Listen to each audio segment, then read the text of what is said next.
The Lord told Joshua, "Don't be afraid and don't panic. Take the whole army with you and march against Ai. See, I am handing over to you the king of Ai along with his people, city, and land.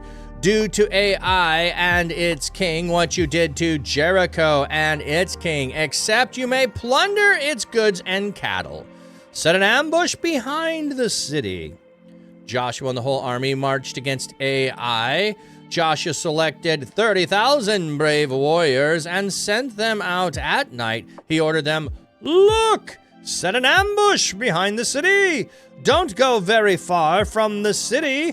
All of you be ready. And I and all the troops who are with me will approach the city. When they come out to fight us like before, we will retreat from them. They will attack us until we have lured them from the city, for they will say, 'They are retreating from us like before.' We will retreat from them. Then you rise up from the hiding place and seize the city.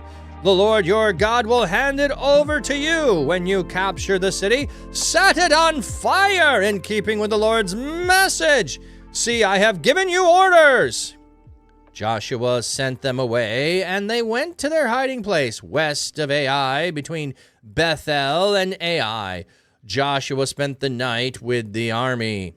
Bright and early the next morning, Joshua gathered the army, and he and the leaders of the army marched at the head of it to Ai.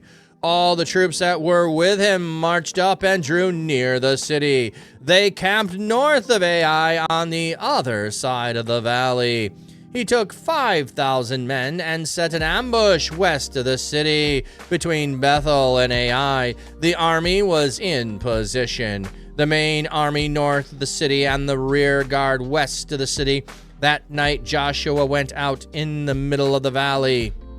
When the king of Ai and all his people saw Israel, they rushed to get up early. Then the king and the men of the city went out to meet Israel in battle at the meeting place near the Rift Valley.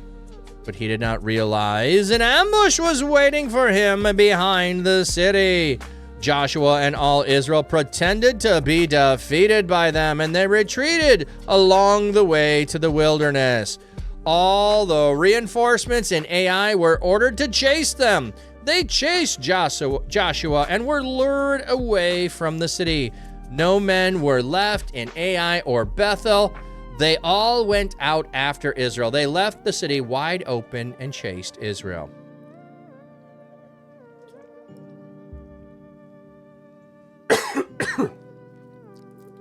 Sorry, need a cough drop. Have to edit that out.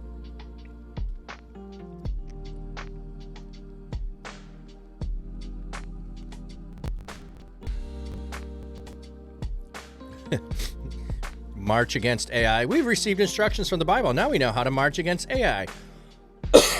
That's right.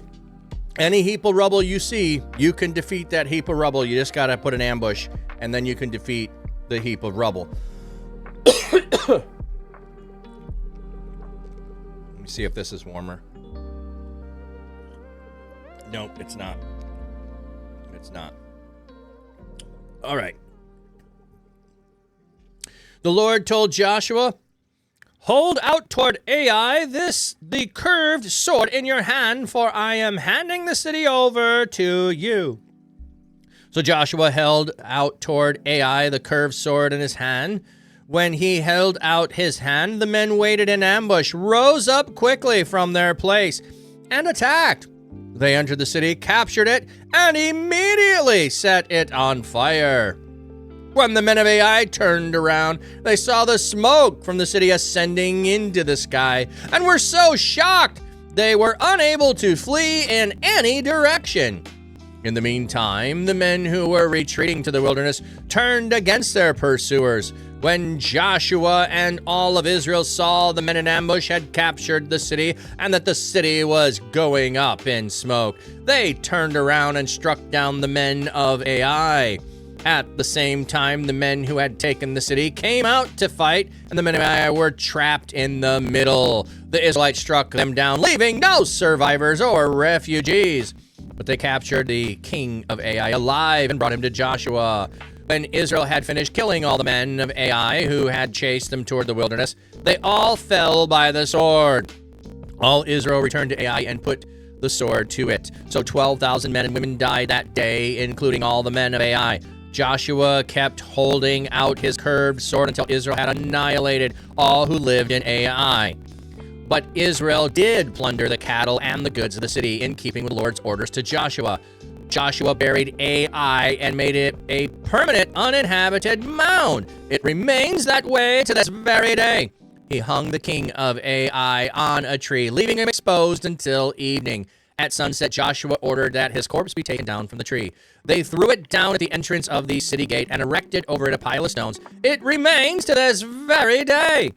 Then Joshua built an altar for the Lord God of Israel on Mount Ebal, just as Moses, the Lord's servant, had commanded the Israelites, as described in the law scroll of Moses. It was made from uncut stones, untouched by iron tools. On it they offered burnt sacrifices to the Lord and sacrificed tokens of peace. There in the presence of the Israelites, Joshua inscribed on the stones a duplicate of the law written by Moses. All the people, rulers, leaders, and judges were standing on either side of the ark, in front of the Levitical priests who carried the ark of the covenant of the Lord. Both resident foreigners and native Israelites were there. Half the people stood in front of Mount Gerizim and the other half in front of Mount Ebal, as Moses, the Lord's servant, had previously instructed them to do from the formal blessing ceremony. Then Joshua read aloud all the words of the Lord, including the blessings and the curses, just as they are written in the law scroll. Joshua read aloud every commandment Moses had given before the whole assembly of Israel, including the women, children, and resident foreigners who lived among them. What an interesting way to conclude. So we have the going against the city. We're going to lure them out. We're going to dupe them into coming and attacking us, thinking we're vulnerable, and we're going to strike them. They do, also, did you catch? He has to keep his hand raised with the sword. He has to keep his hand raised with the sword. This sounds very much like Moses keeping his hand raised. They win the battle. Moses lowering his hand. They lose the battle. He keeps his sword raised. Moses had his staff raised. He is again duplicating a battle and a victory that Moses had done. So again, we have that duplication there of he is like Moses. He is God's chosen. Here, the city is put to fire, but they get to keep some of the proceeds. Also, notice the king is hung on a tree, but the body is taken down before nightfall. This is a common practice. You don't leave people overnight to the elements. You don't. You take them down and you bury them. Nightfall is coming. It's a new day. You want to be ritually clean for the next day. You take them down now. You cleanse yourself. You're clean the next day because you are unclean until the end of the day. So you take him down right here at the end of the day. You're barely unclean for any amount of time. You cleanse yourself. You restore yourself. But they're going to give this king a proper burial.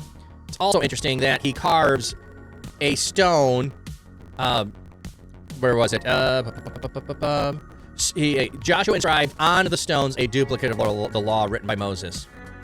He's making another copy of the Ten Commandments here. We got another copy of it. I don't think it's like you're not carving on stone all of the scrolls. You're carving the Ten Commandments there for people to be able to see and to know, and rededicating yourselves to God because you violated what was going on by one person doing what should not have been done.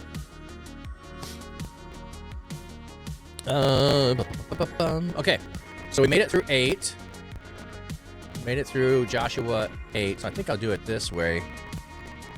I will put in parentheses 8, so I know how far we made it. So we'll just have 9 and 10 next week. And frankly, I'm not. I think this is actually going to work out good in some ways to start out the year getting ahead in the readings, because whenever I have a day off or vacation, as like I've got plans in February, I've got plans in March, I've got plans in April. Like I've got like 3 weeks already, I know. So getting ahead of schedule on some level is going to be a fun thing to be able to do. Also, just looking ahead here at the schedule. Oh, I noticed Ruth. You read all of Ruth in one day. Whoa, that'll be a fun day. That'll be a fun day reading all of Ruth in one day. If you ever get the chance to, this is another good practice, is read an entire book of the Bible in one sitting. Yeah, read all of Matthew, read all of Mark, read all of Luke, read them in one sitting from beginning to end. You need to have some time to be able to do that.